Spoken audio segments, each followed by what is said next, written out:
Project ಬಿಟ್ಟು 4 ವರ್ಷ ಆಗಿದೆ ಅಣ್ಣ. ಅದಕ್ಕೆ 4 ವರ್ಷ ಆಗಿದೆ. ಕ್ಲಿಪ್ಪಿಂಗ್ಸ್ ಇದೆ ನಮ್ಮ ಹತ್ರ, ಅದು ನೀವೇನು ತಲೆ ಕೆಡಿಸ್ಕೊಳ್ಳೋಂಗಿಲ್ಲ. ಪ್ರಾಜೆಕ್ಟ್ ಇದೆ. ಆಯ್ತು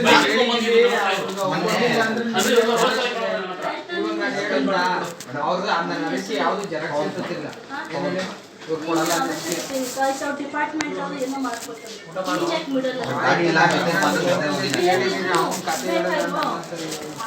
ಬಾಡಿಗೆ ಮನೆ ಕೆಲಸ ಹೋಗಿದ್ದೀವಿ ಅಂತ ಹೇಳಿದ್ರೆ ಮತ್ತೆ ನೀವು ಫೋನ್ ಮಾಡಿದಾಗ ಸುಳ್ಳು ತಾನೇ ಇವೆಲ್ಲ ಸುಳ್ಳಲ್ಲ ಮರೆ ನೀವು ಬಾಡಿಗೆ ಮನೆ ಕಳ್ಕೊಂಡು ನೀನು ನನ್ನ ಪರಿಚಯ ಇದ್ದೆ ನೀವು ಹೇಳೋದಲ್ಲ ನಾನು ಹೇಳಿಲ್ಲ ಅದು ರೆಕಾರ್ಡ್ ಇದೆ ನಾನು ಹೇಳಿಲ್ಲ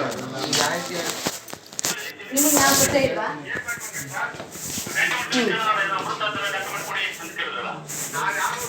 ಕೇಳಿಲ್ಲ ಅಂತೀರಾ ಬಂದು ಅವ್ರ ಬಗ್ಗೆ ನಾವು ಡಾಕ್ಯುಮೆಂಟ್ಸ್ ಬಗ್ಗೆ ನಾನು ಮಾತಾಡಿಲ್ಲ. ಇನ್ನು ಅಣ್ಣ ಅರ್ಧ ಗಂಟೆ ರೆಕಾರ್ಡಿಂಗ್ ಇದೆ ಇನ್ನು.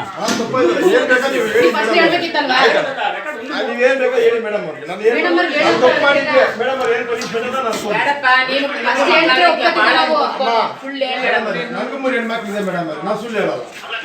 ಇದೆಯಲ್ಲ ಅಣ್ಣ, ಈಗಲೂ ಹೇಳಿಲ್ವಾ ನೆನ್ನೆ ಬಂದಿದ್ದಲ್ಲ ಅಂತ ಹೇಳ್ತಾ ಇದೆಯಲ್ಲ ಎಲ್ಲ ಎನ್ಕ್ವೈರಿ ಕಾಲ್ ರೆಕಾರ್ಡ್ಸ್ ಎಲ್ಲ ತೆಗೆಸಿ ಅಪ್ಲೈ ಮಾಡಿದ್ವಿ ನಾವು. ನಮ್ದು ಇಂಜಿನಿಯರ್ಸ್ ಮಾಡಿದ್ವಿ ನಾವು ಸಿಸಿ ಬಿಲ್ ಎಲ್ಲ ಕಾಲ್ ರೆಕಾರ್ಡ್ಸ್ ಎಲ್ಲ ತೆಗೆಸಿದ್ವಿ ನಾವು.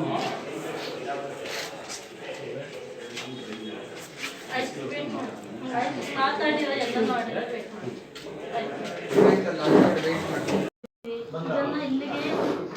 ಇಲ್ಲ ಮೇಡಮ್ ನಮಗೆ ನಮಗೆ ಜೀವ ಭಯ ಇದೆ ಮೇಡಮ್ ಎಲ್ಲ ಡೀಟೇಲ್ಸ್ ತಗೊಂಡು ಮಕ್ಕಳದೆಲ್ಲ ಎಲ್ಲ ಟೀಚರ್ಸ್ ತಗೊಂಡಿದ್ದಾರೆ.